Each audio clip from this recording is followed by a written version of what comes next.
Hey everyone, welcome back. We're diving into something I know you're super curious about, the Texas Senate race. Oh yeah, this one's a real nail-biter. Right. It's Ted Cruz going up against Colin Allred, and so many people are asking, can Cruz actually lose? It's a good question. I mean, could Texas flip? Could a state that's been such a solid Republican stronghold actually go blue? Yeah. And this race is even more important because it could actually determine who controls the Senate. Huge implications. Exactly. So we got to break it all down. And we're using some articles from Newsweek. They were published just yesterday, October 29th, 2024. Fresh off the press. Totally.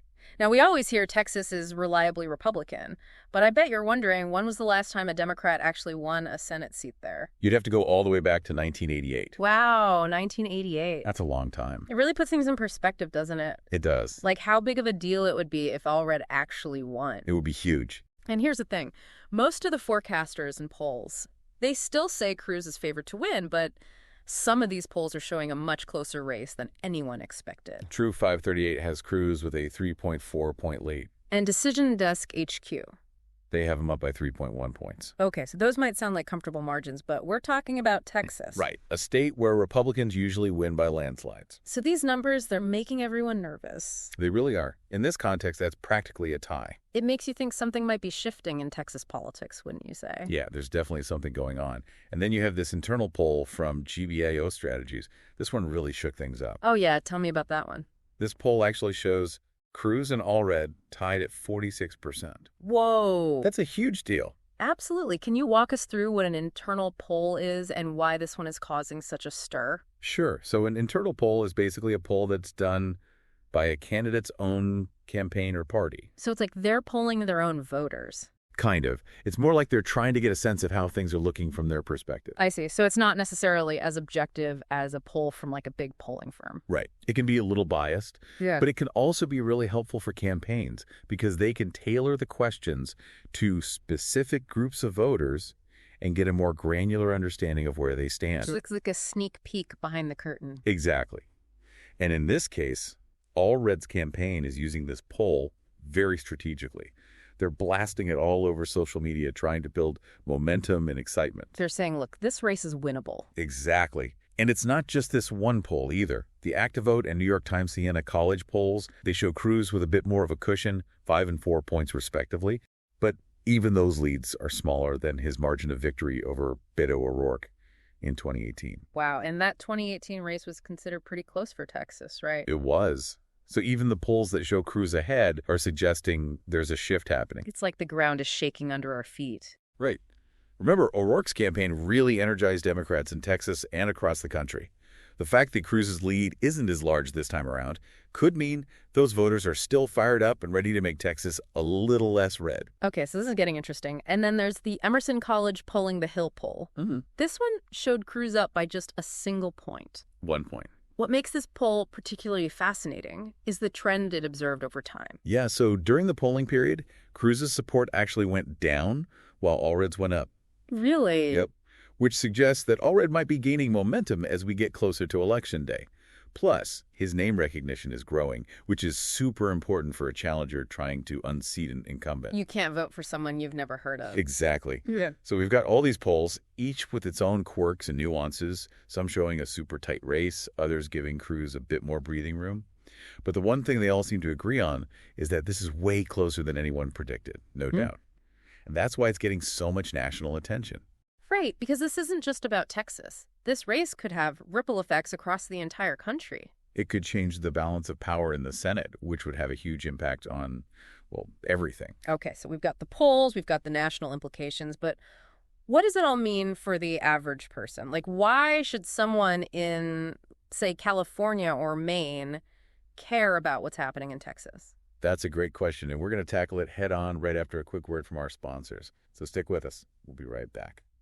We're back and ready to dig into why this Texas Senate race matters to you, even if you don't live there. Because, let's face it, everyone loves a good political drama, right? It's definitely got people glued to their screens, and the impact goes way beyond Texas. We're talking about a seat in the U.S. Senate, and this one race could decide which party controls the whole thing. Okay, so for those who need a quick refresher, what does it actually mean if one party controls the Senate? Why should we care? Well, the Senate has a ton of power. They get to confirm presidential appointments, like judges for the Supreme Court. Mhm. And they have a say in passing laws. The majority party gets to set the agenda. So if Democrats were to flip the Senate, it would have a massive impact on what current president's name can actually do.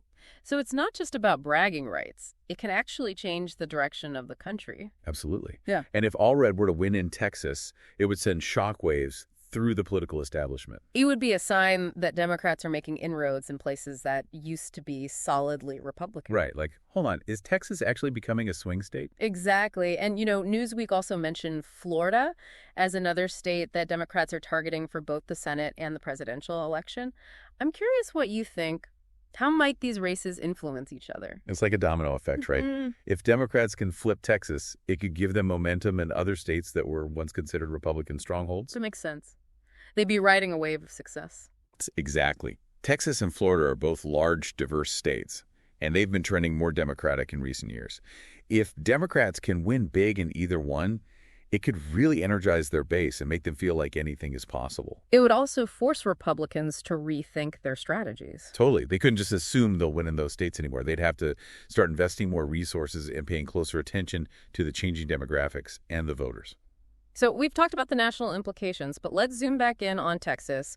What issues are really resonating with voters in this race? What are the candidates focusing on? Well, Allred has been hammering on things like healthcare, education, the economy. The bread and butter issues. Exactly. Yeah. He's trying to appeal to moderate voters and people who are maybe disillusioned with the Republican Party.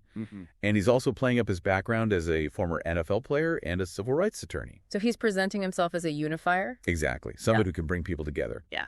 And he's trying to build a coalition that goes beyond traditional Democratic voters. Like those suburban voters who are leaning towards the Democrats but haven't fully committed. Right. Now, Cruz, on the other hand, he's sticking with his conservative base.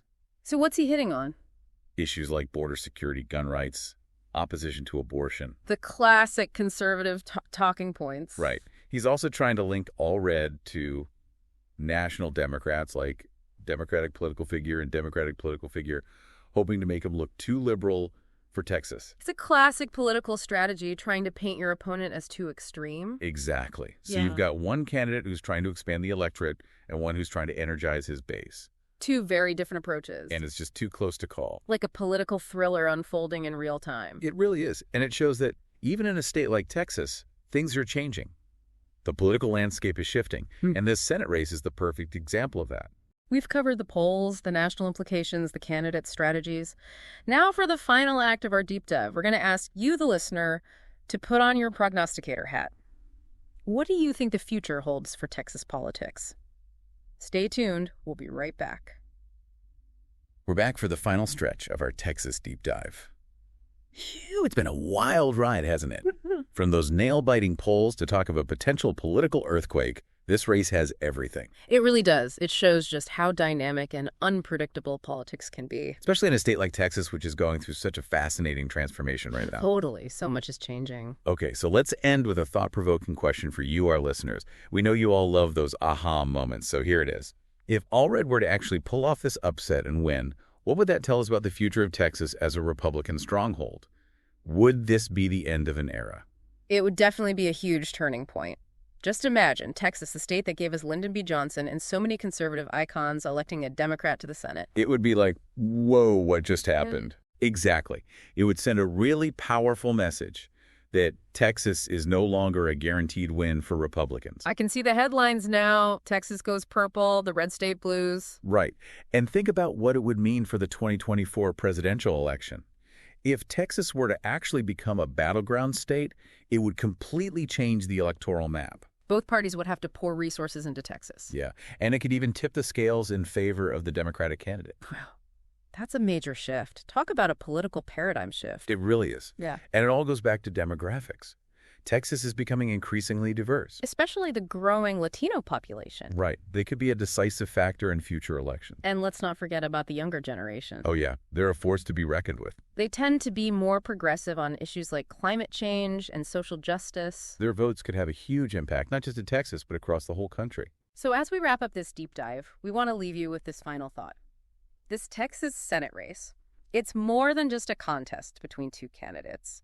It's a reflection of the bigger political forces that are reshaping America. And the outcome could have a huge impact on the future of Texas and the entire nation.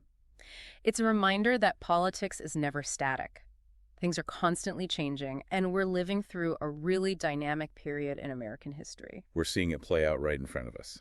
Thanks for joining us on this deep dive into Texas politics. We hope you learned a lot and are ready to impress your friends with your political insights. Keep your eyes on Texas, everyone, because things are about to get very interesting.